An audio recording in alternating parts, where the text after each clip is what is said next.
and I'm sitting here still with the fabulous Leiomy.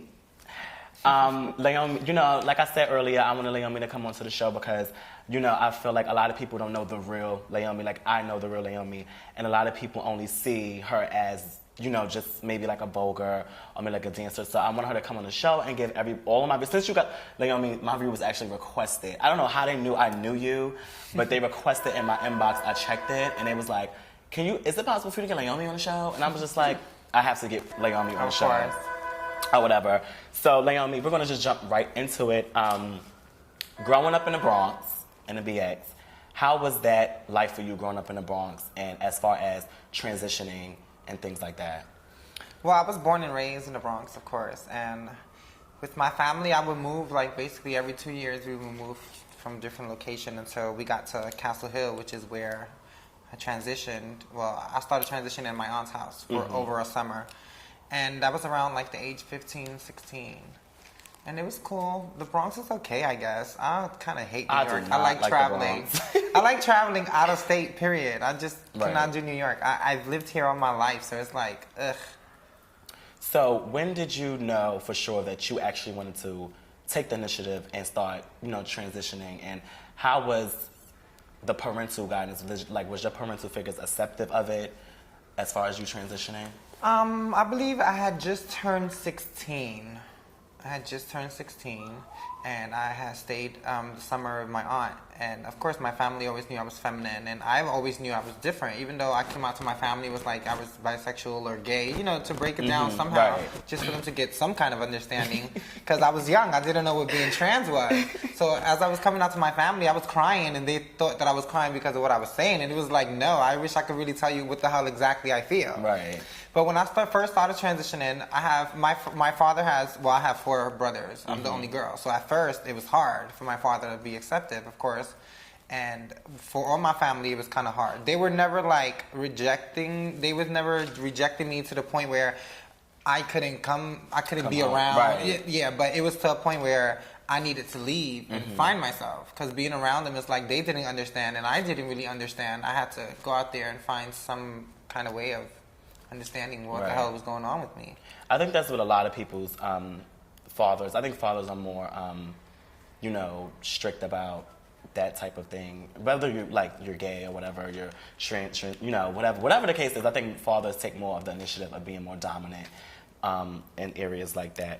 But I was going to say something about that because my dad, at first, he was really strict. And my oldest brother was the most strict. The 2 younger ones, they, of course, well, they're not that much younger than me, but they accepted me fine. But my 2 older brothers were having issues. One of them I lived around, so we would always have fights and stuff like that. And then my oldest brother, he really had a problem. But like it wasn't until like 4 years ago that my father really started like, you know, really being accepting. Like, okay, I finally have a daughter. Like when I come home and see him, he'd be like, oh my God, you're so beautiful. Look at your body. Like he just gags. And then my brother too. Like we had a moment where I was looking through some old photos because I burned most of my photos. The only thing I have is like baby pics. And my brother was like, oh my God, I don't even remember you before. And that kind of brought a tear to my eye because, you know, it's somebody you was born and raised with. So for them to be able to respect me and love me for who I am, it feels good. That's what's up. That's what's up.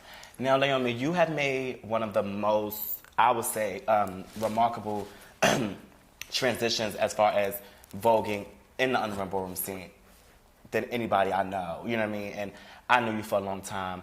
How do you feel when you hear like certain female figures that's legendary say, well, you know, Leiommy's not legendary, she's not in my lane, she didn't come out when you know, how does it make you feel when people feel like you have not reached their quota as to the in ballroom? To me, at first, it used to bother me, of course, because it's like, I grew up watching them like perform. They're the reasons why I started voguing. They got me into it. So to see them say something like that is like, wow. Right. But then again, I've realized I could never be in their lane.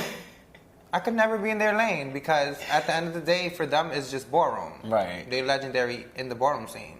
I'm doing something beyond that. So I'm not going to let that get to me. At first, it bothered me. But now it's like, yeah, of course we can never be in the same lane. I'm doing something completely different. You continue walking balls and living and transitioning and living your life based on what gays are in the vision of the gays, while I live and, you know, travel out in society and teach people and educate people on what being trans is and what voguing is, period. Right. It's people like in Germany. I was voguing for a crowd that didn't even know what voguing was. Right. So I'm glad you brought that up, and I'm glad you brought that up when you said you're doing something beyond. And we're going to get into Germany a little bit later, but what made you finally realize and say, okay, I'm not doing ballroom no more. I'm going to take this and be a professional at it and do what I do now. When did you realize that you want to be a real dancer, a professional dancer? Well, to me, I feel like you can be a professional dancer and also be in the ballroom scene. Because even though it's different, it's kind of like where I came from. So to stop trying to stop entertaining the people where I learned something from, or where I started from, is kind of bad. But the only reason why I took it to where I would want to focus more on my professional life is because the ballroom scene is shady. Like, I've seen times where I come out and I vogue and it's like people's on the side talking about me, or like if I'm battling somebody and they're doing what I've been doing, they're doing my stuff, and then the judges is like, they don't know who to pick. It's like, what? Like, it'd be shady. To me, it's not like, because I don't mind losing to somebody. If they turn it for me, I'm gonna be like, oh, she kind of ate me, the next time when I get out there, it's gonna be on. But it's like, I don't understand why the ballroom scene is like that. You would expect them to be the #1 supporters, and they're actually not. Right. And somebody had hit me up last night because I was playing a question game on Facebook, and they asked me, they was like, do I feel like I get more respect in or out the scene? I'm like, out the scene way more, because it's like they don't care about what I'm doing. They just see the talent and they live for it. They want to learn more, and they want to be educated more about it. The ballroom scene is like, once you hit a certain standard, they're trying to knock you down. Yeah.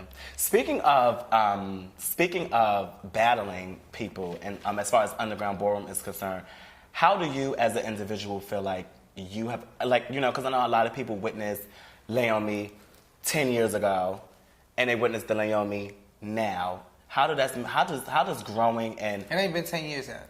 Oh, I'm pushing it, right? Pushing it. It's like 8, 9. Yeah, a little 7, 8 or something like that. But 7. How does that make you feel to see yourself come from, someone who's, oh, Miss Thing Chop, or I don't see it, to, that's my daughter, Leiomy's eating it. How does that make you feel to grow so much from then to now? I think it has taught me. I was a person where when I came into the scene, it was never for fame. It was never to get a name. It was never that. So when I started voguing and people was talking crap about me and reading me and stuff like that, it didn't bother me. It was like, okay, you say that I'm not doing this right, but it's how I'm feeling. But I came, I look back and I'm like, damn, these are the people that used to read me. And I think that's why the scene has never been so important to me, because I see how these are the same people that are reading me that are kissing my ass now. So it's like, to me, I don't let that get to it. I've never been the type of person who let ballroom get to me. I don't kiss ass. You don't see me running around the balls. I don't do that. For what? It's never been me. I'm not going to do it now. It just taught me how to, I don't know. It just taught me how to be a better person in a way. Because it's like, you never know what you go through. And then the scene is a place where you would think everybody's supportive and everybody's there for you. And it's not that. They basically use you for what you have at the moment. Right. So being that you are you accomplished this Vogue thing, you have won so much money, you have won so many trophies. How did you branch off from that into Vogue Evolution? Well, I was asked to do Vogue Evolution, actually, by Pony. And I don't know. At first, it didn't seem too much of a good idea, because it was like having to go on TV and dealing with all that. I ain't have time for that. You know me. I don't have that. I have a very big... I have an attitude sometimes. Somebody really twerk a nerve. So I kind of was like, I don't know if I'm ready to do that. Right. But then I thought about it, and I'm like, it's a lot of trans women out there and the life that they choose to live. So I'm like, maybe I can get out there and do something about it and probably give hope to somebody. Like, okay, wow, she used her talent to do what she needed to do, and she's being respected and loved. So how was that experience on the show? Because everybody watched it. Everybody seemed it was hard. It was trainings every day. You're away from your family. How was that experience with Vogue Evolution on the show? Yeah, yeah. Hey, yeah.